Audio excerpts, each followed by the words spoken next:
ಕಥೆ 1950ರಲ್ಲಿ ಶುರುವಾಗುತ್ತೆ. ಒಂದು ಕಾರ್ ಫ್ಯಾಕ್ಟರಿಯಲ್ಲಿ ಹಲವಾರು ವಾಹನಗಳನ್ನ ತಯಾರಿಸ್ತಾ ಇರ್ತಾರೆ. ಅಲ್ಲಿನ ಒಬ್ಬ ಮೆಕ್ಯಾನಿಕ್ ಒಂದು ವಿಶೇಷವಾದ ಕೆಂಪು ಕಾರಿನ ಕೆಲಸ ಮಾಡ್ತಾ ಇರ್ತಾನೆ. ಅವನು ಇಂಜಿನ್ ಚೆಕ್ ಮಾಡ್ತಿರುವಾಗ ಕಾರಿನ ಹುಡ್ ಒಮ್ಮಿಂದೊಂಬಲಿ ಮುಚ್ಚಿಕೊಂಡು ಅವನ ಕೈಗೆ ಭಾರಿ ಪೆಟ್ಟಾಗುತ್ತೆ. ತಕ್ಷಣವೇ ಅವನನ್ನ ಚಿಕಿತ್ಸೆಗಾಗಿ ವೈದ್ಯರ ಬಳಿ ಕರೆದುಕೊಂಡು ಹೋಗ್ತಾರೆ. ಸ್ವಲ್ಪ ಹೊತ್ತಿನ ನಂತರ ಇನ್ನೊಬ್ಬ ಮೆಕ್ಯಾನಿಕ್ ಅದೇ ಕಾರನ್ನ ಚೆಕ್ ಮಾಡಲು ಬರ್ತಾನೆ. ಅವನು ಕಾರಿನ ಒಳಗೆ ಕುಳಿತಿದ್ದಾಗ ಆಕಸ್ಮಿಕವಾಗಿ ಅವನ ಸಿಗಾರ್ನ ಬೂದಿ ಸೀಟ್ ಮೇಲೆ ಬೀಳುತ್ತೆ. ಕೆಲವು ಗಂಟೆಗಳು ಕಳೆಯುತ್ತೆ. ಆ ದಿನದ ಮಟ್ಟಿಗೆ ಫ್ಯಾಕ್ಟರಿ ಬಾಗಿಲು ಮುಚ್ಚಲಾಗುತ್ತೆ. ಎಲ್ಲರೂ ಕೆಲಸ ಮುಗಿಸಿ ತಮ್ಮ ತಮ್ಮ ಮನೆಗಳಿಗೆ ಹೊರಡ್ತಾರೆ. ಆದರೆ ಅಲ್ಲಿಗೆ ಬರುವ ಸೂಪರ್ವೈಸರ್ ಆ ಕೆಂಪು ಕಾರಿನ ಲೈಟ್ಗಳು ಇನ್ನೂ ಆನ್ ಆಗಿರುವುದನ್ನ ಗಮನಿಸ್ತಾನೆ. ಅವನು ಬಾಗಿಲು ತೆಗೆದ ತಕ್ಷಣ ಸಿಗಾರ್ ಸೇದುತ್ತಿದ್ದ ಆ ಮೆಕ್ಯಾನಿಕ್ನ ಶವ ದಿಢೀರನೆ ಹೊರಗೆ ಬೀಳುತ್ತೆ. 28 ವರ್ಷಗಳ ನಂತರ ನಮಗೆ ಡೆನ್ನಿಸ್ ಎಂಬ ವಿದ್ಯಾರ್ಥಿಯ ಪರಿಚಯವಾಗುತ್ತೆ. ಅವನು ಆರ್ನಿ ಎಂಬ ಇನ್ನೊಬ್ಬ ಹುಡುಗನನ್ನ ಪಿಕಪ್ ಮಾಡಲು ತನ್ನ ಕಾರಿನಲ್ಲಿ ಹೋಗ್ತಾನೆ. ಆರ್ನಿ ತುಂಬಾ ಸೈಲೆಂಟ್ ಆಗಿರುವ ಮತ್ತು ಓದಿನಲ್ಲಿ ಮುಂದಿರುವ ಒಬ್ಬ ಹುಡುಗ. ಡೆನ್ನಿಸ್ ಮತ್ತು ಆರ್ನಿಯ ಸ್ವಭಾವಗಳು ಬೇರೆ ಬೇರೆಯಾಗಿದ್ದರೂ ಅವರಿಬ್ಬರು ಆಪ್ತ ಸ್ನೇಹಿತರಾಗ್ತಾರೆ. ಅಂದು ಅವರ ಶಾಲೆಯ ಮೊದಲನೇ ದಿನ ಆಗಿರುತ್ತೆ. ಶಾಲೆಗೆ ಬಂದ ನಂತರ ಅವರು ತಮ್ಮ ಹೊಸ ಪುಸ್ತಕಗಳನ್ನ ಲಾಕರ್ ಒಳಗೆ ಇಡ್ತಾರೆ. ಅದೇ ಸಮಯಕ್ಕೆ ಲೀ ಎಂಬ ಹೊಸ ಹುಡುಗಿಯ ಮೇಲೆ ಆರ್ನಿಯ ಕಣ್ಣು ಬೀಳುತ್ತೆ. ಅವಳ ಸೌಂದರ್ಯ ಶಾಲೆಯ ಬಹುತೇಕ ಎಲ್ಲಾ ಹುಡುಗರ ಗಮನವನ್ನ ಸೆಳೆಯುತ್ತೆ. ಆ ದಿನದ ನಂತರ ಡೆನ್ನಿಸ್ ಮತ್ತು ಆರ್ನಿ ಮನೆಗೆ ವಾಪಸ್ ಹೋಗ್ತಿರುವಾಗ ಒಂದು ಮನೆಯ ಹೊರಗೆ ನಿಂತಿದ್ದ ಕಾರನ್ನ ಆರ್ನಿ ಗಮನಿಸ್ತಾನೆ. ಅವನು ತಕ್ಷಣವೇ ಕಾರನ್ನ ನಿಲ್ಲಿಸುವಂತೆ ಡೆನ್ನಿಸ್ಗೆ ಹೇಳ್ತಾನೆ. ಅವರು ಹತ್ತಿರ ಹೋಗಿ ನೋಡಿದಾಗ ಅದೊಂದು ಹಳೆಯ ಕೆಂಪು ಬಣ್ಣದ ಕ್ಲಾಸಿಕ್ ಕಾರು ಅನ್ನೋದು ಗೊತ್ತಾಗುತ್ತೆ. ಇದು ಫ್ಯಾಕ್ಟರಿಯಲ್ಲಿ ಮೊದಲು ತೋರಿಸಿದ್ದ ಅದೇ ಕೆಂಪು ಕಾರು, ಆದರೆ ಈಗ ಅದು ಸಂಪೂರ್ಣವಾಗಿ ಹಾಳಾಗಿ ಗುಜರಿಯಂತಾಗಿತ್ತು. ಫ್ಯಾಸಿನೇಟೆಡ್ ಆಗುತ್ತಾ, ಆದರೂ ಸಹ ಅದನ್ನ ನೋಡಿದ ತಕ್ಷಣ ಆರ್ನಿಗೆ ಆ ಕಾರಿನ ಮೇಲೆ ವಿಪರೀತ ಆಕರ್ಷಣೆ ಉಂಟಾಗುತ್ತೆ. ಅಷ್ಟರಲ್ಲಿ ಆ ಕಾರಿನ ಮಾಲೀಕ ಜಾರ್ಜ್ ಅವರ ಬಳಿಗೆ ನಡೆದುಕೊಂಡು ಬರ್ತಾನೆ. ಆ ಕಾರಿನ ಹೆಸರು ಕ್ರಿಸ್ಟೀನ್ ಎಂದು, ಅದು ಕೆಲವು ವಾರಗಳ ಹಿಂದೆ ಮರಣ ಹೊಂದಿದ ತನ್ನ ಸಹೋದರನಿಗೆ ಸೇರಿದ್ದು ಅಂತ ಅವನು ವಿವರಿಸುತ್ತಾನೆ. ಜಾರ್ಜ್ಗೆ ಆ ಕಾರನ್ನ ಆದಷ್ಟು ಬೇಗ ಮಾರಬೇಕಾಗಿತ್ತು. ಅದಕ್ಕೆ ಅವನು ಕೇವಲ $50ಗೆ ಅದನ್ನ ಕೊಡಲು ಒಪ್ಪಿಕೊಳ್ಳುತ್ತಾನೆ. ಇಂಥ ಕಿತ್ತೋಗಿರೋ ಕಾರಿಗೆ ದುಡ್ಡು ವೇಸ್ಟ್ ಮಾಡಬೇಡ ಅಂತ ಎಚ್ಚರಿಸುವ ಡೆನ್ನಿಸ್ ಅದರ ಬದಲು ಬೇರೆ ಒಳ್ಳೆ ಕಾರು ಕೊಳ್ಳುವಂತೆ ಸಲಹೆ ನೀಡ್ತಾನೆ. ಆದರೆ ಆರ್ನಿ ಆ ಮಾತನ್ನ ನಿರ್ಲಕ್ಷಿಸಿ ಯಾವುದೇ ಯೋಚನೆ ಮಾಡದೆ ಆ ಕ್ರಿಸ್ಟೀನ್ ಕಾರನ್ನ ಖರೀದಿ ಮಾಡ್ತಾನೆ.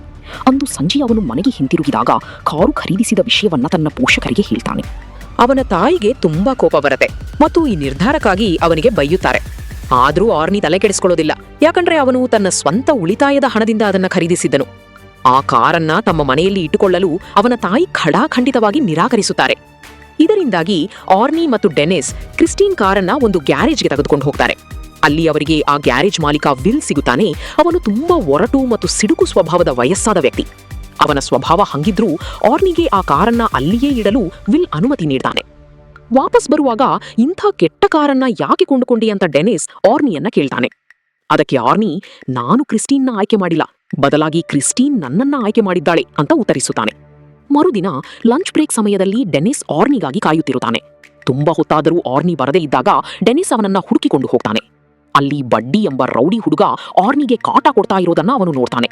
ಡೆನಿಸ್ ಅದನ್ನ ತಡೆಯಲು ಹೋದಾಗ ಬಡ್ಡಿ ಅವನ ಊಟವನ್ನ ಕೆಳಗೆ ಎಸೆದು ಆರ್ನಿಯನ್ನ ಡೆನಿಸ್ ಮೇಲೆಯೇ ತಳ್ಳುತ್ತಾನೆ. ಈ ಜಗಳದಲ್ಲಿ ಆರ್ನಿಯ ಕಣ್ಣಿನ ಕನ್ನಡಕ ಕೆಳಗೆ ಬೀಳುತ್ತೆ. ಆಗ ಬಡ್ಡಿ ಅದರ ಮೇಲೆ ಕಾಲಿಟ್ಟು ಕನ್ನಡಕವನ್ನ ಸಂಪೂರ್ಣವಾಗಿ ಪುಡಿ ಮಾಡ್ತಾನೆ.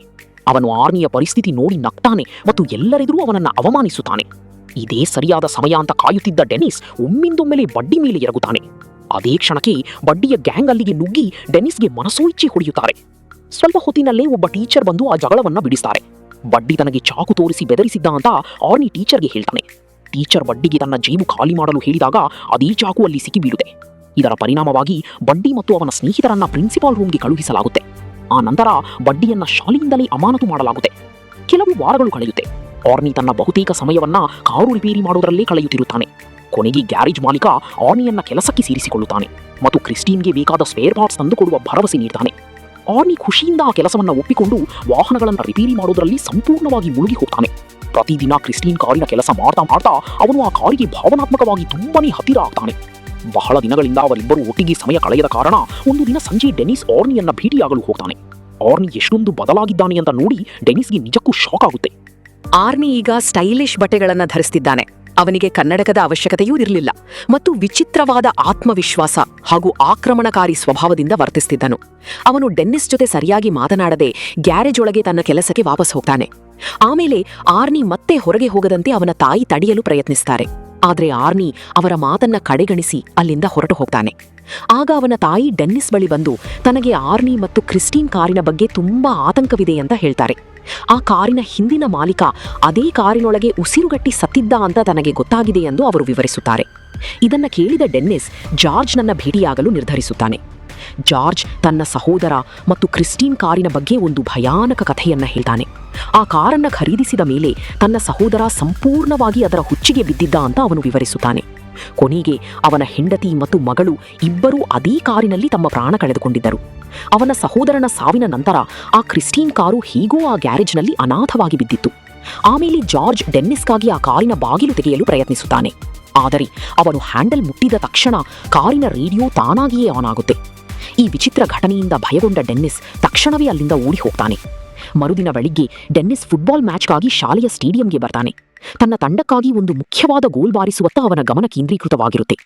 ಒಮ್ಮಿಂದೊಮ್ಮಲೆ ಆರ್ನಿ ಕ್ರಿಸ್ಟೀನ್ ಕಾರಿನಲ್ಲಿ ಅಲ್ಲಿಗೆ ಬರುವುದನ್ನು ಅವನು ಗಮನಿಸುತ್ತಾನೆ. ಆ ಕಾರು ಈಗ ಸಂಪೂರ್ಣವಾಗಿ ಹೊಸದಾಗಿ ಯಾವುದೇ ತೊಂದರೆ ಇಲ್ಲದಂತೆ ಕಾಣುತ್ತಿತ್ತು. ಇದನ್ನು ನೋಡಿ ಅಲ್ಲಿದ್ದವರೆಲ್ಲರಿಗೂ ಆಶ್ಚರ್ಯವಾಗುತ್ತೆ. ಅದು ಅದೇ ಕಿತ್ತೂಗಿದ್ದ ಕಾರು ಅನ್ನುವುದನ್ನು ಡೆನ್ನಿಸ್ ಮತ್ತು ಅವನ ಸ್ನೇಹಿತರಿಗೂ ನಂಬಲು ಸಾಧ್ಯವಾಗ್ತಿರಲಿಲ್ಲ. ಅದೇ ಸಮಯಕ್ಕೆ ಲೀ ಕಾರಿನಿಂದ ಹೊರಬಂದು ಎಲ್ಲರ ಎದುರಿಗೆ ಆರ್ನಿಗೆ ಮುತ್ತಿಡುತ್ತಾಳೆ. ಇದನ್ನು ನೋಡಿ ಡೆನ್ನಿಸ್ಗೆ ಬೇಸರವಾಗುತ್ತೆ ಮತ್ತು ಮ್ಯಾಚ್ ಸಮಯದಲ್ಲಿ ಅವನ ಗಮನ ಬೇರೆಡೆಗೆ ಹೋಗುತ್ತೆ. ಎದುರಾಳಿ ತಂಡ ಅವನ ಈ ಏಕಾಗ್ರತೆಯ ಕೊರತೆಯ ಲಾಭವನ್ನ ಬೇಗನೆ ಪಡೆದುಕೊಳ್ಳುತ್ತೆ. ಒಬ್ಬ ಆಟಗಾರ ಡೆನ್ನಿಸ್ನನ್ನ ಜೋರಾಗಿ ತಳ್ಳಿ ಅವನಿಂದ ಬಾಲ್ ಕಸಿದುಕೊಳ್ಳುತ್ತಾನೆ. ಆ ಬಲವಾದ ಏಟಿಗೆ ಡೆನ್ನಿಸ್ ವಿಪರೀತ ವೇಗದಲ್ಲಿ ನೆಲಕ್ಕೆ ಬೀಳುತ್ತಾನೆ. ಅವನು ತಕ್ಷಣವೇ ಪ್ರಜ್ಞೆ ಕಳೆದುಕೊಳ್ಳುತ್ತಾನೆ ಮತ್ತು ಅವನಿಗೆ ಗಂಭೀರವಾದ ಗಾಯಗಳಾಗುತ್ತೆ.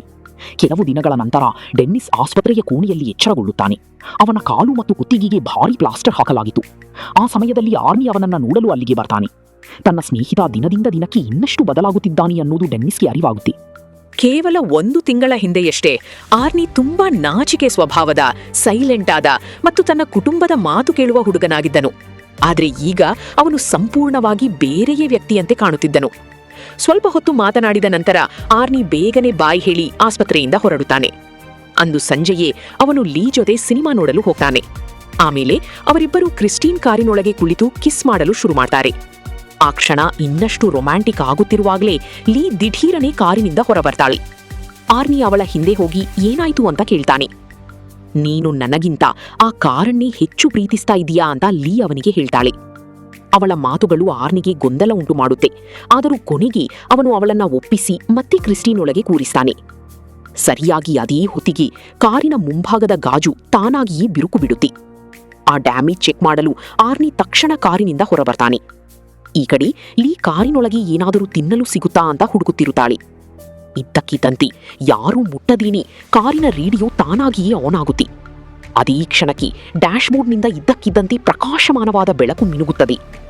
ಲೀ ಗಂಟಲಲ್ಲಿ ಏನೂ ಸಿಕ್ಕಿ ಹಾಕಿಕೊಂಡಂತಾಗಿ ಉಸಿರಾಡಲು ತುಂಬಾ ಕಷ್ಟಪಡುತ್ತಾಳೆ. ಆರ್ನಿ ತಕ್ಷಣ ಅವಳಿಗೆ ಸಹಾಯ ಮಾಡಲು ಓಡಿ ಬರ್ತಾನೆ. ಆದರೆ ಕಾರಿನ ಬಾಗಿಲುಗಳು ಒಳಗಿನಿಂದ ಲಾಕ್ ಆಗುತ್ತೆ. ಗಾಬರಿಯಲ್ಲಿ ಅವನು ಹೊರಗಡೆಯಿಂದ ಬಾಗಿಲು ತೆಗೆಯಲು ಪದೇ ಪದೇ ಪ್ರಯತ್ನಿಸುತ್ತಾನೆ. ಆದರೆ ಯಾವುದೂ ಕೆಲಸ ಮಾಡೋದಿಲ್ಲ. ಲೀ ಉಸಿರುಗಟ್ಟಿ ಸಾಯುವ ಹಂತಕ್ಕೆ ತಲುಪಿದ್ದಾಗ ಕೊನೆಗೂ ಅವಳಿ ಸ್ವತಃ ಬಾಗಿಲನ್ನ ಅನ್ಲಾಕ್ ಮಾಡುವಲ್ಲಿ ಯಶಸ್ವಿಯಾಗುತ್ತಾಳೆ. ಅಲ್ಲಿ ಪಕ್ಕದಲ್ಲಿದ್ದ ವ್ಯಕ್ತಿಯೊಬ್ಬ ಅವಳಿಗೆ ಸಹಾಯ ಮಾಡಲು ಬೇಗನೆ ಕಾರಿನಿಂದ ಹೊರಗೆ ಎಳೆಯುತ್ತಾನೆ. ಇದನ್ನ ನೋಡಿದ ಆರ್ನಿ ಕೋಪದಿಂದ ಆ ವ್ಯಕ್ತಿಯ ಮೇಲೆ ಹಲ್ಲೆ ಮಾಡ್ತಾನೆ. ಆದರೆ ಆ ವ್ಯಕ್ತಿ ಲೀ ಗಂಟಲಲ್ಲಿ ಸಿಲುಕಿದ್ದ ಆಹಾರವನ್ನ ತೆಗೆದು ಅವಳನ್ನ ಕಾಪಾಡಲು ಮಾತ್ರ ಪ್ರಯತ್ನಿಸುತ್ತಿದ್ದನು. ಕೊನೆಗೂ ಆ ಪರಿಸ್ಥಿತಿ ತಣ್ಣಗಾಗುತ್ತೆ. ಆನಂತರ ಆರ್ನಿ ಲೀಯನ್ನ ಅವಳ ಮನೆಗೆ ಡ್ರಾಪ್ ಮಾಡ್ತಾನೆ. ಕಾರಿನಿಂದ ಇಳಿದ ಮೇಲೆ ನಾನಿನ್ ಮುಂದೆ ನಿನ್ನ ಜೊತೆ ಮಾತನಾಡಲು ಇಷ್ಟಪಡುವುದಿಲ್ಲ ಅಂತ ಲೀ ಅವನಿಗೆ ಹೇಳ್ತಾಳೆ. ನಡೆದ ಎಲ್ಲದಕ್ಕೂ ಕ್ಷಮೆ ಕೇಳಲು ಆರ್ನಿ ಪ್ರಯತ್ನಿಸುತ್ತಾನೆ. ಆದರೆ ಕ್ರಿಸ್ಟೀನ್ ತನ್ನನ್ನ ಕೊಲ್ಲಲು ಪ್ರಯತ್ನಿಸಿದ ಆ ಭಯಾನಕ ಅನುಭವವನ್ನ ಲೀಗೆ ಮರೆಯಲು ಸಾಧ್ಯವಾಗುತ್ತಿರಲಿಲ್ಲ. ಅವರಿಬ್ಬರು ಆ ಕಾರಿನೊಳಗೆ ಒಟ್ಟಿಗೆ ಸಮಯ ಕಳೆದಾಗಲೆಲ್ಲ ಏನಾದರೊಂದು ಕೆಟ್ಟದ್ದಾಗುತ್ತೆ. ಯಾಕಂದರೆ ಆ ಕಾರಿಗೆ ತನ್ನ ಮೇಲೆ ಹುಟ್ಟಕಿಚ್ಚು ಇದೆ ಅಂತ ಅವಳು ನಂಬಿದ್ದಳು. ಅವಳ ಮಾತುಗಳನ್ನ ಕೇಳಿದ ಆರ್ನಿಗೆ ಆ ಘಟನೆಯಿಂದ ಅವಳು ಮಾನಸಿಕವಾಗಿ ತುಂಬಾ ಡಿಸ್ಟರ್ಬ್ ಆಗಿದ್ದಾಳೆ ಅನ್ನೋದು ಅರ್ಥವಾಗುತ್ತದೆ. ನಾಳೆ ನಾವು ಮತ್ತೆ ಮಾತನಾಡೋಣ ಅಂತ ಅವನು ಅವಳಿಗೆ ಶಾಂತವಾಗಿ ಹೇಳ್ತಾನೆ. ಆಮೇಲೆ ಆರ್ನಿ ಕ್ರಿಸ್ಟೀನ್ ಬಳಿ ಹಿಂದಿರುಗಿ ಕಾರಿನೊಳಗೆ ಕುಳಿತುತ್ತಾನೆ. ಆದರೆ ಇಂಜಿನ್ ದಿಢೀರನೆ ಸ್ಟಾರ್ಟ್ ಆಗಲು ನಿರಾಕರಿಸುತ್ತದೆ. ಕಾರಿನ ಜೊತೆ ಮಾತನಾಡ್ತಾ ಆರ್ನಿ ಹೇಳ್ತಾನೆ, ಲೀ ಜೊತೆ ಏನೇ ಆದ್ರೂ ನಾನು ಕ್ರಿಸ್ಟೀನ್ನ ಯಾವಾಗ್ಲೂ ಇದೇ ರೀತಿ ಪ್ರೀತಿಸ್ತೀನಿ ಅಂತ. ಅವನು ಮತ್ತೆ ಕೀ ತಿರುಗಿಸಿದ ಮರುಕ್ಷಣವೇ ಇಂಜಿನ್ ತಕ್ಷಣ ಸ್ಟಾರ್ಟ್ ಆಗದೆ. ಅವನು ನೇರವಾಗಿ ಗ್ಯಾರೇಜ್ಗೆ ಹೋಗಿ ಕ್ರಿಸ್ಟೀನ್ನನ್ನ ಅಲ್ಲಿ ಪಾರ್ಕ್ ಮಾಡಿ ಮನೆಗೆ ಬರ್ತಾನೆ. ಸ್ವಲ್ಪ ಸಮಯದ ನಂತರ ಬಡ್ಡಿ ಮತ್ತು ಅವನ ಗ್ಯಾಂಗ್ ಗುಟ್ಟಾಗಿ ಗ್ಯಾರೇಜ್ ಒಳಗೆ ನುಗ್ತಾರೆ. ಅವರು ತಮ್ಮ ಜೊತೆ ಬೇರೆ ಬೇರೆ ಆಯುಧಗಳನ್ನ ತಂದಿರ್ತಾರೆ. ಕೇವಲ ಕೆಲವೇ ನಿಮಿಷಗಳಲ್ಲಿ ಅವರು ಕ್ರಿಸ್ಟೀನ್ ಕಾರನ್ನ ಸಂಪೂರ್ಣವಾಗಿ ಜಜ್ಜಿ ಹಾಳು ಮಾಡ್ತಾರೆ. ಮರುದಿನ ಆರ್ನಿ ಹೇಗೋ ಲೀ ಜೊತೆಗಿನ ಮನಸ್ತಾಪವನ್ನ ಸರಿಪಡಿಸಿಕೊಳ್ತಾನೆ. ಆರ್ನಿ ಕಾರಿನಿಂದ ತನ್ನ ಪರ್ಸ್ ತೆಗೆದುಕೊಳ್ಳಲು ಅವರಿಬ್ಬರು ಒಟ್ಟಿಗೆ ಗ್ಯಾರೇಜ್ಗೆ ಹೋಗ್ತಾರೆ. ಅವರು ಒಳಗೆ ಹೋದ ತಕ್ಷಣ ಕ್ರಿಸ್ಟೀನ್ ಸಂಪೂರ್ಣವಾಗಿ ನುಜ್ಜುಗುಜ್ಜಾಗಿರೋದನ್ನ ನೋಡಿ ಆರ್ನಿಗೆ ಭಯಾನಕ ಆಘಾತವಾಗುತ್ತೆ. ಇಂಥ ಘೋರ ಕೆಲಸವನ್ನ ಯಾರು ಮಾಡಿರಬಹುದು ಅಂತ ಲೀ ಕೇಳ್ತಾಳೆ. ಆದರೆ ಉತ್ತರಿಸುವ ಬದಲು ಆರ್ನಿ ಯಾವುದೇ ಕಾರಣವಿಲ್ಲದೆ ಅವಳ ಮೇಲೆ ಕಿರಿಚಿ ಅಲ್ಲಿಂದ ಹೋಗುವಂತೆ ಹೇಳ್ತಾನೆ. ಆಮೇಲೆ ಆರ್ನಿ ತನ್ನ ಕಾರು ನಾಶವಾದ ಬಗ್ಗೆ ಪೋಷಕರಿಗೆ ತಿಳಿಸ್ತಾನೆ. ಅವರು ಅವನನ್ನ ಸಮಾಧಾನ ಮಾಡಲು ಪ್ರಯತ್ನಿಸುತ್ತಾರೆ ಮತ್ತು ಬೇರೊಂದು ವಾಹನ ಕೊಡಿಸೋದಾಗಿ ಮಾತು ಕೊಡ್ತಾರೆ. ಆದರೆ ಇದು ಆರ್ನಿಗೆ ಇನ್ನಷ್ಟು ಕೋಪ ತರಿಸುತ್ತೆ. ಲೀಯಂತೆಯೇ ತನ್ನ ಪೋಷಕರು ಕೂಡ ಕ್ರಿಸ್ಟೀನ್ನನ್ನ ದ್ವೇಷಿಸುತ್ತಾರೆ ಅಂತ ಅವನು ನಂಬಿದ್ದನು. ಕಾರಿಗೆ ಆದ ದುರ್ಗತಿಗೆ ಆರ್ನಿ ಅವರನ್ನೇ ದೂಷಿಸುತ್ತಾನೆ. ಅವರು ಕ್ರಿಸ್ಟೀನ್ನನ್ನ ಮನೆಯಲ್ಲಿ ಇಡಲು ಅವಕಾಶ ಕೊಟ್ಟಿದ್ದರೆ ಇದೆಲ್ಲ ಆಗ್ತಾನೇ ಇರಲಿಲ್ಲ ಅಂತ ಅವನು ವಾದಿಸುತ್ತಾನೆ. ಅವನ ಕೋಪ ಮಿತಿ ಮೀರುತ್ತೆ ಮತ್ತು ಅವನು ತನ್ನ ಪೋಷಕರನ್ನ ಅವಮಾನಿಸಲು ಶುರು ಮಾಡ್ತಾನೆ.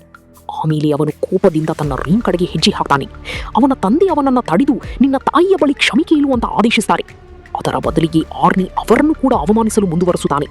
ಕೊನೆಗೆ ಅವನ ತಂದೆ ತಾಳ್ಮೆ ಕಳೆದುಕೊಂಡು ಅವನ ಮೇಲೆ ಕೈ ಎತ್ತುತ್ತಾರೆ. ಆರ್ನಿ ಕೋಪದಿಂದ ರಿಯಾಕ್ಟ್ ಮಾಡ್ತಾನೆ ಮತ್ತು ಸೈಲೆಂಟ್ ಆಗಿ ಮನೆಯಿಂದ ಹೊರ ನಡೆಯುತ್ತಾನೆ. ಅವನು ನೇರವಾಗಿ ಕ್ರಿಸ್ಟೀನ್ ಬಳಿ ವಾಪಸ್ ಹೋಗಿ ಆ ಕಾರನ್ನ ಬಿಡಿ ಬಿಡಿಯಾಗಿ ಮತ್ತೊಮ್ಮೆ ರಿಪೇರಿ ಮಾಡಲು ನಿರ್ಧರಿಸುತ್ತಾನೆ. ಆದರೆ ಆಮೇಲೆ ಅವನು ನೋಡಿದ ದೃಶ್ಯ ಅವನಿಗೆ ಕಂಪ್ಲೀಟ್ ಶಾಕ್ ಕೊಡುತ್ತೆ.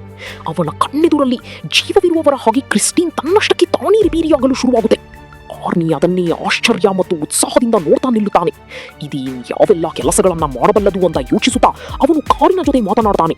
ಕೇವಲ ಕೆಲವೇ ಕ್ಷಣಗಳಲ್ಲಿ ಕ್ರಿಸ್ಟೀನ್ ಸಂಪೂರ್ಣವಾಗಿ ಮೊದಲಿನಂತೆಯೇ ಸಜ್ಜಾಗುತ್ತೆ. ಅಂದು ಮಧ್ಯರಾತ್ರಿ ಬಡ್ಡಿಯ ಗ್ಯಾಂಗ್ ಸದಸ್ಯನಾಗಿದ್ದ ಮೂಚಿ ಎಂಬ ಹುಡುಗ ರಸ್ತೆಯ ಮಧ್ಯೆ ಒಂದು ಟ್ರಕ್ ನಿಲ್ಲಿಸಿ ದರೋಡೆ ಮಾಡ್ತಾನೆ. ಒಮ್ಮಿಂದೊಮ್ಮಲಿ ದೂರದಿಂದ ಕಾರಿನ ಇಂಜಿನ್ ಸದ್ದು ಅವನ ಕಡೆಗೆ ಬರುತ್ತಿರುವ ಹಾಗೆ ಕೇಳಿಸುತ್ತೆ. ಕುತೂಹಲದಿಂದ ಅವನು ಹತ್ತಿರದಿಂದ ನೋಡಲು ಮುಂದೆ ಹೆಜ್ಜೆ ಇಡ್ತಾನೆ. ಆ ವಾಹನವನ್ನ ಗುರುತಿಸಿದ ಮರುಕ್ಷಣವೇ ಅವನನ್ನ ಭಯ ಆವರಿಸಿಕೊಳ್ಳುತ್ತೆ. ಅದು ಕ್ರಿಸ್ಟೀನ್ ಆಗಿತ್ತು. ಆ ಕಾರು ಸಂಪೂರ್ಣ ಹೊಸದಾಗಿ ಯಾವ ಡ್ಯಾಮೇಜ್ ಇಲ್ಲದಂತೆ ಅವನ ಎದುರೇ ಬಂದು ನಿಧಾನವಾಗಿ ನಿಲ್ಲುತ್ತೆ. ಕಾರಿನೊಳಗೆ ಆರ್ನಿ ಇದ್ದಾನೆ ಅಂತ ಮೂಚಿ ಅನ್ಕೊಳ್ತಾನೆ. ಕ್ರಿಸ್ಟೀನ್ ನನ್ನ ನಾಶ ಮಾಡಿದ್ದರ ಹಿಂದೆ ತಾನು ಮತ್ತು ಬಡ್ಡಿ ಇದ್ದೇವೆ ಅನ್ನೋದು ಆರ್ನಿಗೆ ಗೊತ್ತಾಗಿರಬೇಕು ಅಂತ ಅವನಿಗೆ ಅರಿವಾಗುತ್ತೆ. ಭಯದಿಂದ ನಡುಗಿದ ಮೂಚಿ ಕ್ಷಮೆ ಕೇಳುತ್ತಾ ತನ್ನನ್ನ ಬಿಟ್ಟು ಬಿಡುವಂತೆ ಬೇಡಿಕೊಳ್ತಾನೆ. ಆಗ ಆ ಕಾರು ವಿಪರೀತ ವೇಗದಲ್ಲಿ ನೇರವಾಗಿ ಅವನ ಕಡೆಗೆ ನುಗ್ಗಿ ಬರುತ್ತೆ. ಮೂಚಿ ಗಾಬರಿಯಿಂದ ತನ್ನ ಪ್ರಾಣ ಉಳಿಸಿಕೊಳ್ಳಲು ಓಡ್ತಾನೆ. ಅವನು ಬೇಗನೆ ರಸ್ತೆಯ ಪಕ್ಕದಲ್ಲಿದ್ದ ಒಂದು ಕಿರಿದಾದ ಗಲ್ಲಿಯಲ್ಲಿ ಅಡಗಿಕೊಳ್ತಾನೆ. ಆ ಕಾರು ತನ್ನನ್ನ ಬೆನ್ನಟ್ಟೋದನ್ನ ನಿಲ್ಲಿಸಿದೆ ಅಂತ ಒಂದು ಕ್ಷಣ ಅವನು ನಂಬುತ್ತಾನೆ. ಆದರೆ ಕೆಲವೇ ಸೆಕೆಂಡ್ಗಳಲ್ಲಿ ಕ್ರಿಸ್ಟೀನ್ ವಾಪಸ್ ಬಂದು ಅವನನ್ನ ಬೇಟೆಯಾಡಲು ಶುರು ಮಾಡುತ್ತೆ. ತಪ್ಪಿಸಿಕೊಳ್ಳಲು ಮೂಚಿ ಒಂದು ಪಾಳು ಬಿದ್ದ ಗೋದಾಮಿನ ಒಳಗೆ ಓಡ್ತಾನೆ. ಆದರೂ ಕ್ರಿಸ್ಟೀನ್ ಸ್ವಲ್ಪವೂ ವೇಗ ಕಡಿಮೆ ಮಾಡದೆ ಎಂಟ್ರೆನ್ಸ್ ಅನ್ನೇ ಒಡೆದುಕೊಂಡು ಒಳನುಗ್ಗುತ್ತೆ. ಕೊನೆಗೆ ತಪ್ಪಿಸಿಕೊಳ್ಳಲು ಯಾವುದೇ ದಾರಿ ಇಲ್ಲದೆ ಮೂಚಿ ಸಿಕ್ಕಿಬೀಳ್ತಾನೆ. ಭಯದಲ್ಲಿ ಅವನು ಚಾಕು ತೆಗೆದು ಕಾರನ್ನೇ ಬೆದರಿಸಲು ಪ್ರಯತ್ನಿಸುತ್ತಾನೆ. ಆದರೆ ಕ್ರಿಸ್ಟೀನ್ ನೇರವಾಗಿ ಅವನ ಮೇಲೆ ನುಗ್ಗಿ ಅವನನ್ನ ಬರ್ಬರವಾಗಿ ಕೊಲ್ಲುತ್ತೆ. ಮರುದಿನ ಬೆಳಿಗ್ಗೆ ಆರ್ನಿ ಡೆನ್ನಿಸ್ ಅನ್ನ ಭೇಟಿಯಾಗಿ ಮೂಚಿಯ ಸಾವಿನ ಬಗ್ಗೆ ಹೇಳ್ತಾನೆ. ಈ ಸುದ್ದಿ ಕೇಳಿ ಡೆನ್ನಿಸ್ಗೆ ಶಾಕ್ ಆಗುತ್ತೆ. ಸಂಪೂರ್ಣವಾಗಿ ನಾಶವಾದ ಮೇಲೂ ಕ್ರಿಸ್ಟೀನ್ ಹೇಗೆ ಉಳಿದುಕೊಂಡಿದೆ ಅನ್ನೋದು ಅವನಿಗೆ ಅರ್ಥವಾಗುವುದಿಲ್ಲ. ಕಾರು ಆ ಮಟ್ಟಿಗೆ ಹಾಳಾಗಿದ್ರೂ ಹೀಗೂ ತನ್ನಷ್ಟಕ್ಕೆ ತಾನೇ ರಿಪೇರಿಯಾಗಿತ್ತು. ಆರ್ನಿ ಯಾವುದೇ ವಿವರಣೆ ನೀಡದೆ ಸೈಲೆಂಟ್ ಆಗಿ ಅಲ್ಲಿಂದ ಹೊರಡುತ್ತಾನೆ. ಸ್ವಲ್ಪ ಹೊತ್ತಿನಲ್ಲಿ ಡಿಟೆಕ್ಟಿವ್ ಜೆಂಕಿನ್ಸ್ ಡೆನ್ನಿಸ್ ಅನ್ನ ವಿಚಾರಿಸಲು ಬರ್ತಾನೆ.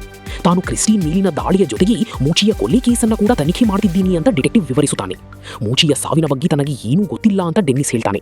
ಆದರೂ ಈ ಸುದ್ದಿ ಕೇಳಿ ತನಗೆ ವಿಚಿತ್ರವಾದ ನೆಮ್ಮದಿ ಸಿಕ್ಕಿದೆ ಅಂತ ಅವನು ಒಪ್ಪಿಕೊಳ್ತಾನೆ. ಈ ಉತ್ತರವನ್ನ ಕೇಳಿ ಡಿಟೆಕ್ಟಿವ್ ಜೆಂಕಿನ್ಸ್ಗೆ ಅವನ ಮೇಲೆ ಅನುಮಾನ ಶುರುವಾಗುತ್ತೆ. ಆಮೇಲೆ ಅವನು ಗುಜರಿಯಾಗಿದ್ದ ಆ ಕಾರು ರಾತ್ರೋರಾತ್ರಿ ತನ್ನಷ್ಟಕ್ಕೆ ತಾನೇ ರಿಪೇರಿಯಾಗಿದೆ ಅಂತ ಲೀ ಹೇಳಿಕೆ ನೀಡಿದ್ದಾಳೆ ಎನ್ನುವ ವಿಚಾರವನ್ನ ಬಾಯ್ಬಿಡುತ್ತಾನೆ. ಇದನ್ನ ಕೇಳಿದ ಆರ್ನಿ ಸೈಲೆಂಟ್ ಆಗಿ ಅಲ್ಲಿಂದ ನಡೆದುಕೊಂಡು ಹೋಗ್ತಾನೆ. ಆಮೇಲೆ ಅವನು ಲೀಗೆ ಕರೆ ಮಾಡಿ ಭೇಟಿಯಾಗಲು ಕೇಳ್ತಾನೆ. ಆದರೆ ಅವಳು ಸಿಗಲು ನಿರಾಕರಿಸುತ್ತಾಳೆ. ಇದು ಆರ್ನಿಗೆ ಇನ್ನಷ್ಟು ಕೋಪ ತರಿಸುತ್ತದೆ. ಇನ್ನೊಂದೆಡೆ ಬಡ್ಡಿ ಮತ್ತು ಅವನ ಸ್ನೇಹಿತ ಡಾನ್ ಕುಡಿದು ಕಾರು ಓಡಿಸುತ್ತಿರುತ್ತಾರೆ. ಹೋಗುವ ದಾರಿಯಲ್ಲಿ ಬೇರೊಂದು ಕಾರು ತಮ್ಮನ್ನೇ ಹತ್ತಿರದಿಂದ ಫಾಲೋ ಮಾಡ್ತಾ ಇರುವುದನ್ನು ಅವರು ಗಮನಿಸುತ್ತಾರೆ. ತಮ್ಮ ಹಿಂದೆ ಇರುವುದು ಯಾರು ಅಂತ ಚೆಕ್ ಮಾಡಲು ಬಡ್ಡಿ ಕಾರನ್ನು ನಿಲ್ಲಿಸುತ್ತಾನೆ.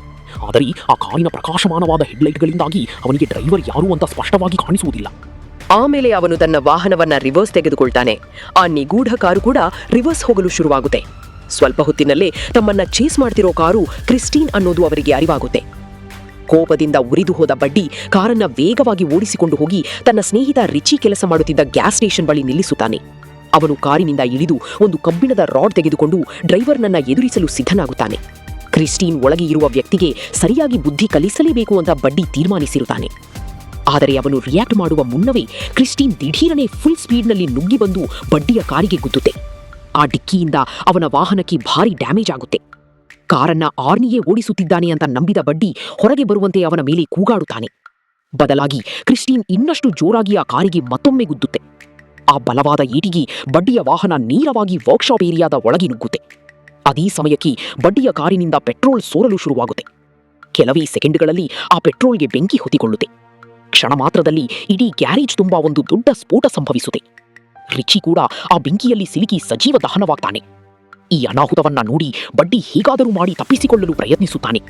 ಆದರೆ ಈಗ ಸಂಪೂರ್ಣವಾಗಿ ಬೆಂಕಿಗೆ ಆಹುತಿಯಾಗಿದ್ದ ಕ್ರಿಸ್ಟೀನ್ ಅವನನ್ನ ಬೆನ್ನಟ್ಟುವುದನ್ನ ಮುಂದುವರಿಸುತ್ತೆ.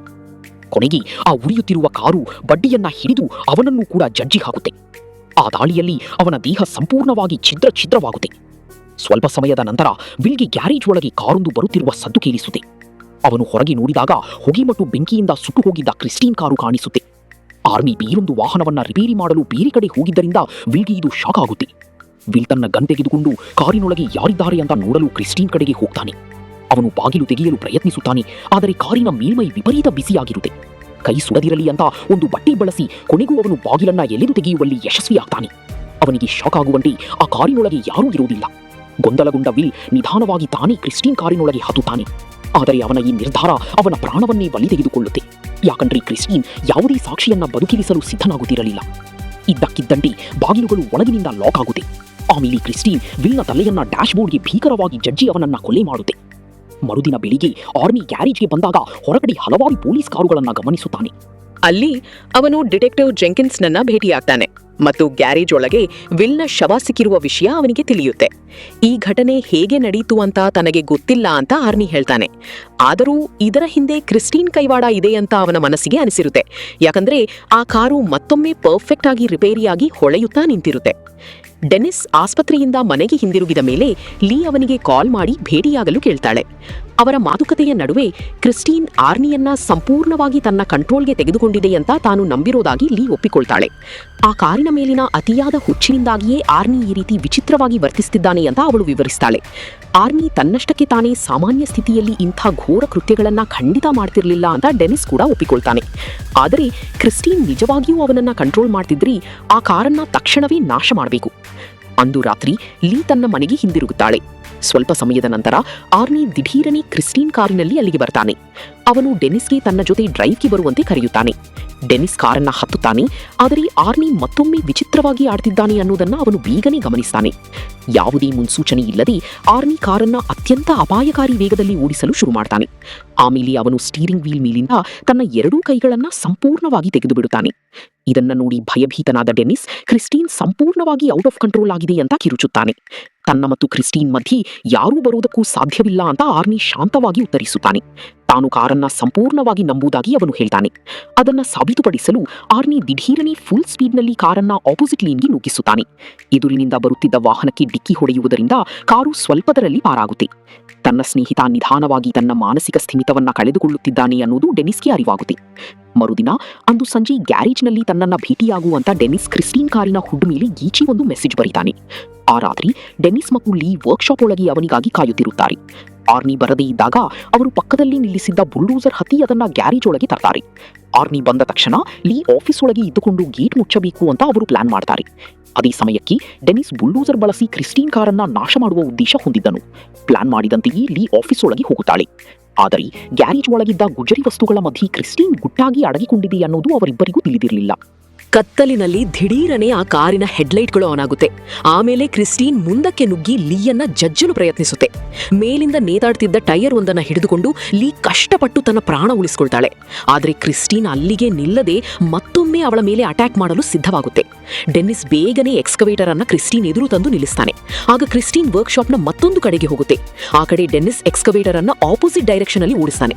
ಸ್ವಲ್ಪ ಹೊತ್ತಲ್ಲೇ ಆ ಎರಡೂ ವಾಹನಗಳು ಮುಖಾಮುಖಿಯಾಗಿ ನಿಲ್ಲುತ್ತವೆ. ಆ ಕ್ಷಣದಲ್ಲಿ ಕ್ರಿಸ್ಟೀನ್ ಏಕಾಂಗಿಯಾಗಿ ಕೆಲಸ ಮಾಡ್ತಿಲ್ಲ ಅನ್ನೋದು ಸ್ಪಷ್ಟವಾಗುತ್ತೆ. ಯಾಕಂದ್ರೆ ಈಗ ಆರ್ನಿಯೇ ಸ್ವತಃ ಆ ಕಾರಿಗೆ ಸಹಾಯ ಮಾಡ್ತಾ ಇದ್ದನು.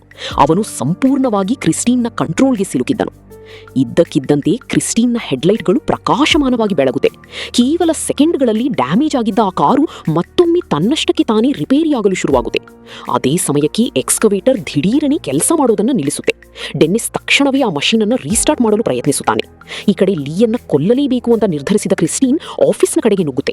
ಅವಳ ಕಡೆಗೆ ಹೋಗುವ ಭರದಲ್ಲಿ ಆ ಕಾರು ದಾರಿಯಲ್ಲಿ ಸಿಕ್ಕಿದ್ದನ್ನೆಲ್ಲ ಪುಡಿಗಟ್ಟುತ್ತೆ. ಆದರೆ ಆ ಭೀಕರ ಡಿಕ್ಕಿಯ ರಭಸಕ್ಕೆ ಆರ್ನಿ ದಿಢೀರನೆ ಕಾರಿನ ಗಾಜೊಡೆದುಕೊಂಡು ಹೊರಗೆ ನೆಲದ ಮೇಲೆ ಬೀಳುತ್ತಾನೆ. ಅವನು ಬದುಕಿದ್ದಾನಾ ಅಂತ ಚೆಕ್ ಮಾಡಲು ಲೀ ಬೇಗನೆ ಅವನ ಬಳಿ ಓಡಿ ಬರ್ತಾಳೆ.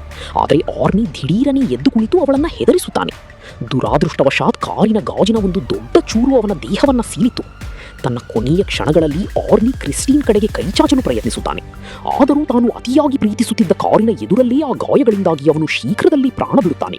ಲೀ ತಕ್ಷಣವೇ ಗ್ಯಾರೇಜ್ನಿಂದ ತಪ್ಪಿಸಿಕೊಳ್ಳಲು ಪ್ರಯತ್ನಿಸುತ್ತಾಳೆ. ಇನ್ನು ಸೇಡು ತೀರಿಸಿಕೊಳ್ಳಲು ಹಂಬಲದಲ್ಲಿದ್ದ ಕ್ರಿಸ್ಟೀನ್ ರಿವರ್ಸ್ ಗೇರ್ ಹಾಕಿ ಮತ್ತೊಮ್ಮೆ ಅವಳನ್ನು ಜಜ್ಜಲು ಯತ್ನಿಸುತ್ತೆ. ಲೀ ಸರಿಯಾದ ಸಮಯಕ್ಕೆ ಸ್ವಲ್ಪದರಲ್ಲಿ ಪಾರಾಗುತ್ತೆ. ಆಮೇಲೆ ಕ್ರಿಸ್ಟೀನ್ ಒಂದು ದೊಡ್ಡ ಕಂಬಕ್ಕೆ ಡಿಕ್ಕಿ ಹೊಡೆದು ಅಲ್ಲಿ ಸಿಕ್ಕಿ ಹಾಕಿಕೊಳ್ಳುತ್ತೆ. ಆ ಕ್ಷಣಕ್ಕೆ ಡೆನ್ನಿಸ್ ಕೊನೆಗೂ ಎಕ್ಸ್ಕವೇಟರ್ ಅನ್ನು ರೀಸ್ಟಾರ್ಟ್ ಮಾಡುವಲ್ಲಿ ಯಶಸ್ವಿಯಾಗ್ತಾನೆ. ಆ ಅವಕಾಶವನ್ನು ಬಳಸಿಕೊಂಡ ಅವನು ನೇರವಾಗಿ ಕ್ರಿಸ್ಟೀನ್ ಕಡೆಗೆ ಅದನ್ನು ಓಡಿಸಿಕೊಂಡು ಬರ್ತಾನೆ. ಡೆನ್ನಿಸ್ ವಿಪರೀತ ಬಲದಿಂದ ಎಕ್ಸ್ಕವೇಟರ್ ಅನ್ನು ಆ ಕಾರಿಗೆ ಗುದ್ದುತ್ತಾನೆ. ಆ ದಾಳಿಯ ನಂತರವೂ ಕ್ರಿಸ್ಟೀನ್ ತಪ್ಪಿಸಿಕೊಳ್ಳಲು ಇನ್ನಿಲ್ಲದ ಪ್ರಯತ್ನ ಪಡುತ್ತೆ. ಅವಳನ್ನು ಕೊಲ್ಲುವ ಮತ್ತೊಂದು ಪ್ರಯತ್ನವಾಗಿ ಆ ಕಾರು ಮತ್ತೆ ಲೀಯನ ಕಡೆಗೆ ತಿರುಗುತ್ತೆ. ಅದು ಅವಳನ್ನು ತಲುಪುವ ಮುನ್ನವೇ ಡೆನ್ನಿಸ್ ಎಕ್ಸ್ಕವೇಟರ್ನ ಕ್ಲಾ ಬಳಸಿ ಹಿಂದಿನಿಂದ ಕ್ರಿಸ್ಟೀನ್ನ ಜಜ್ಜಿ ಹಾಕ್ತಾನೆ. ಈ ಭಾರೀ ದಾಳಿಯಿಂದ ಆ ದೆವ್ವ ಹಿಡಿದ ಕಾರು ಸಂಪೂರ್ಣವಾಗಿ ದುರ್ಬಲಗೊಳ್ಳುತ್ತೆ. ಲೀ ಬೇಗನೆ ಎಕ್ಸ್ಕವೇಟರ್ ಹತ್ತಿ ಡೆನ್ನಿಸ್ನನ್ನ ಸುರಕ್ಷಿತವಾಗಿ ಎಳೆದುಕೊಳ್ತಾಳೆ. ಅವರು ಮತ್ತೆ ಹತ್ತಿರ ಹೋದಾಗ ಕ್ರಿಸ್ಟೀನ್ ಇನ್ನೂ ತನ್ನನ್ನ ತಾನು ರಿಪೇರಿ ಮಾಡಿಕೊಳ್ಳಲು ಪ್ರಯತ್ನಿಸುತ್ತಿರೋದನ್ನ ಗಮನಿಸುತ್ತಾರೆ. ಈ ದುಸ್ವಪ್ನವನ್ನ ಶಾಶ್ವತವಾಗಿ ಅಂತ್ಯ ಮಾಡಲೇಬೇಕು ಅಂತ ನಿರ್ಧರಿಸಿದ ಡೆನ್ನಿಸ್ ಬುಲ್ಡೋಸರ್ ರೀಸ್ಟಾರ್ಟ್ ಮಾಡಿ ಕ್ರಿಸ್ಟೀನ್ನನ್ನ ಪದೇ ಪದೇ ಜಜ್ಜಿ ಹಾಕ್ತಾನೆ. ಆ ರೀತಿ ನಾಶವಾದ ಸ್ಥಿತಿಯಲ್ಲೂ ಆ ಕಾರು ಮುಂದಕ್ಕೆ ಚಲಿಸಲು ಒದ್ದಾಡುತ್ತಿರುತ್ತೆ. ಆದರೆ ಈ ಬಾರಿ ಕ್ರಿಸ್ಟೀನ್ ಅಂತಿಮವಾಗಿ ಸಂಪೂರ್ಣವಾಗಿ ನಾಶವಾಗುತ್ತೆ. ಆ ಮಾರಣಾಂತಿಕ ಹೋರಾಟ ಕೊನೆಗೂ ಅಂತ್ಯಗೊಳ್ಳುತ್ತೆ. ಮರುದಿನ ಡೆನ್ನಿಸ್ ಮತ್ತು ಲೀ ಗುಜರಿ ಅಂಗಡಿಯೊಂದರಲ್ಲಿ ಡಿಟೆಕ್ಟಿವ್ ಜಂಕಿನ್ಸ್ನನ್ನ ಭೇಟಿಯಾಗ್ತಾರೆ. ಅಲ್ಲಿ ಕ್ರಿಸ್ಟೀನ್ ಒಂದು ಗುಜರಿ ಕಬ್ಬಿಣದ ರಾಶಿಯಾಗಿ ಬಿದ್ದಿರೋದನ್ನ ಅವರು ನೋಡ್ತಾರೆ. ಕೊನೆಗೆ ಅವರೆಲ್ಲರೂ ಆ ಗುಜರಿ ಅಂಗಡಿಯಿಂದ ಹೊರಡುತ್ತಾರೆ. ಆದರೆ ಕೆಲವೇ ಕ್ಷಣಗಳ ನಂತರ ಕ್ರಿಸ್ಟೀನ್ನ ಒಂದು ಸಣ್ಣ ತುಂಡು ದಿಢೀರನೆ ತನ್ನಷ್ಟಕ್ಕೆ ತಾನೇ ಚಲಿಸಲು ಶುರುವಾಗುತ್ತೆ. ಆ ದುಷ್ಟ ಕಾರು ಇನ್ನೂ ಬದುಕಿರಬಹುದು ಅನ್ನೋದನ್ನ ಇದು ಸೂಚಿಸುತ್ತೆ. ನಿಮ್ಮ ಡ್ರೀಮ್ ಕಾರ್ ಯಾವುದು ಅನ್ನೋದನ್ನ ಕಮೆಂಟ್ಸ್ನಲ್ಲಿ ನಮಗೆ ತಿಳಿಸಿ. ಮುಂದಿನ ವಿಡಿಯೋದಲ್ಲಿ ಸಿಗೋಣ.